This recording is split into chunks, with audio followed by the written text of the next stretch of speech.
Hey there gang, your Guitar Sage here, and this is part 2 of our chord noodling lesson, where basically what I'm doing is I'm talking about how to take chords and the notes that complement those chords in a specific key, and using those notes to make your chord progressions more interesting. Okay, so the example that I was doing before was in the key of G, and I was doing like a...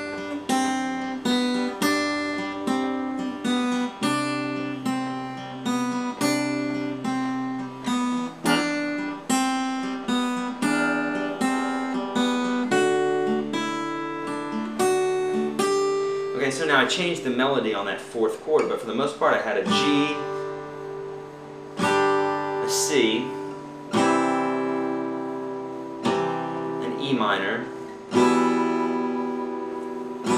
and a D. Okay? And the notes that I'm choosing here are out of the key of G, because I'm in the key of G. And I'm specifically looking at, if you don't have them already, is in the ebook that I have at yourguitarsage.com, I have the notes mapped out for the specific keys, in this case the key of G. Okay, so let's take a look at another key here and maybe something else you could do. So as I mentioned earlier, our mind, our brains are always looking for patterns. They're always looking for symmetry. They're looking for it in art, in every way, in math, in music. We're looking for repetition, but we want things to be interesting too. That's why songs that are made for kids, you know, real elementary type songs, are very, very simple, and they're really easy to get, and you memorize them very easily. Like Twinkle Twinkle Little Star, which actually wasn't written for a kid. It's actually a classical piece done by Amadeus, but we kind of simplified it a little bit and made it, it's a very simple melody. It's got a lot of repetition, a lot of pattern, and that's why it's so acceptable. You take a band like Radiohead, which is one of my favorite bands, they use repetition, but they kind of do it sparsely, and they do it in such a way that it takes longer to learn the songs, longer to get excited about the songs, but then they have a much longer shelf life than, say, a typical pop song. Say, like, maybe, I don't want to offend anybody there, but I love Taylor Swift. I think she's great. Very talented girl, but say a song like that, you get it the first time, but then you're not going to be listening to it, you know, wearing that record out 10 years from now, whereas Radiohead, OK Computer, you're going to, you know, wear the CD out because it has so much shelf life.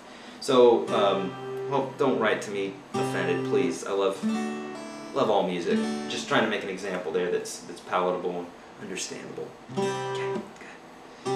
All right, so here's the deal. Let's talk about the key of C, all right? So in the key of C, I have,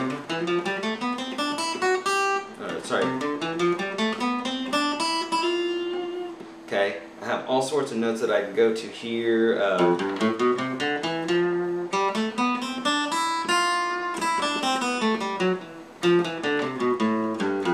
Sorry, I'm mixed up with the key of G, but that's the key of C right there. On the ebook, I do have the notes for the key of C open, and that's what we're going to concentrate on right now. So I don't necessarily have to play a melody. I can, say, take 1 or 2 notes and just noodle back and forth between them to create a little something. Maybe I'll do something like, okay, I'm going to use C, I'm going to use C, A minor, G, and F. Okay, for those of you that know the Nashville number system, it'd be 1, minor 6, F would be a 4, and G would be a 5. If that's Greek to you, don't worry about it. It's not going to mean anything for you as far as this lesson. Okay, so I'm in the key of C, and I could take, you know, I got all these notes I could choose from in the key of C. So I'm going to take a few and try to create some little melody, and I'm going to wedge it into these chords, see what I can come up with. Okay, so okay,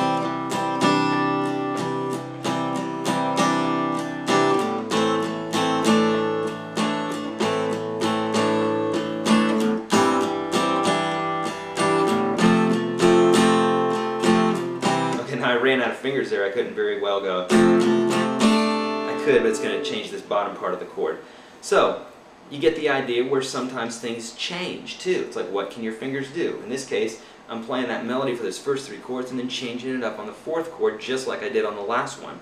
Sometimes that can be because you physically don't have the fingers to do it, or sometimes it could be because you just want some change in the melody, you want it to resolve. That's real common to have something repeat 3 times and have it change the 4th time. Very common in music. So let's try this again, and I'll do it something else different as well this next time around. So not this one, but the next one. So I'm just playing this little da da da da, and then I'm changing to an A minor, but I keep that melody going. And on this kind of a hybrid G here, I guess I could play a full-on G.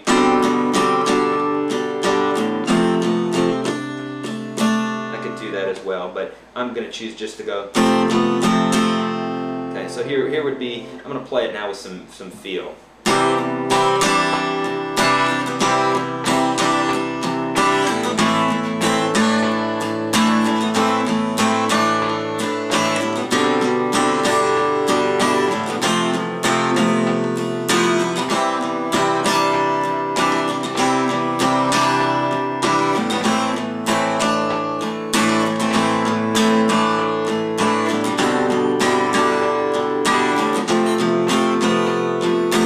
So you get the idea there.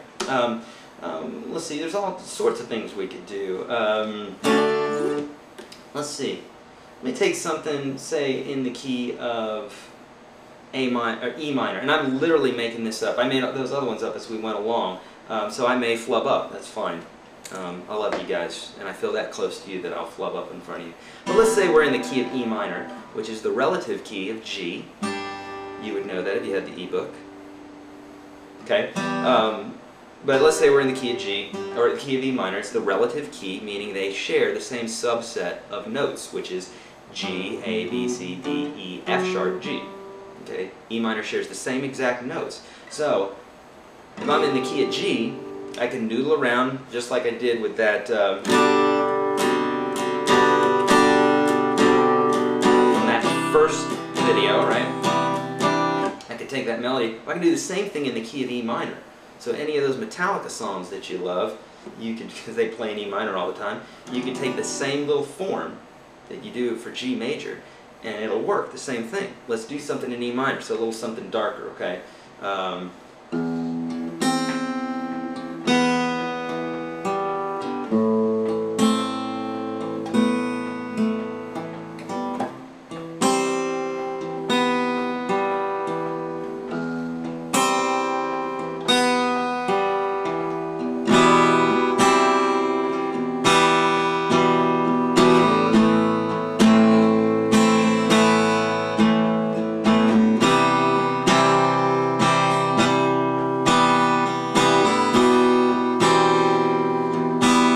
So there I'm just kind of noodling with that one little note there each time, you know. But don't be afraid to, if you're playing a chord and you can either hear it with your ear or you know it from the modes or from the scales and knowing what notes you could play for a specific key, don't be afraid to do a little experimenting, hanging on chords.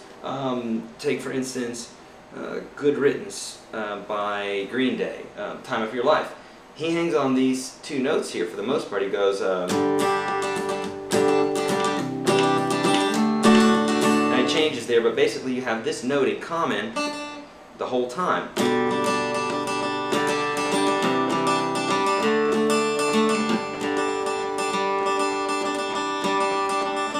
That note's common throughout the whole thing, right? So again, there's that thread moving through these chord progressions that will really help in your writing, okay? Okay, we could do other keys, but you kind of have to do this sort of thing yourself. Don't be afraid to do this, okay? Get that ebook out and bust open some different keys. I would suggest learning G and C first. They're just invaluable. And a lot of these tunes that we do on here are in the key of G and C, or the feel of it at least. And with the capo, you can do all those same fingerings. You just think like you're in that specific key even though you're moved up. And that's how you solo too. So you can come up with these solos, either chord solos or just plain old melody solos, okay? So don't be afraid to do that. And gosh, what else on this? Memorize those scales, okay? Alright kids, until next time, go ahead and hit subscribe if you haven't already. Hit the ebook, and call your grandmother today. She loves you. She wants you to call her.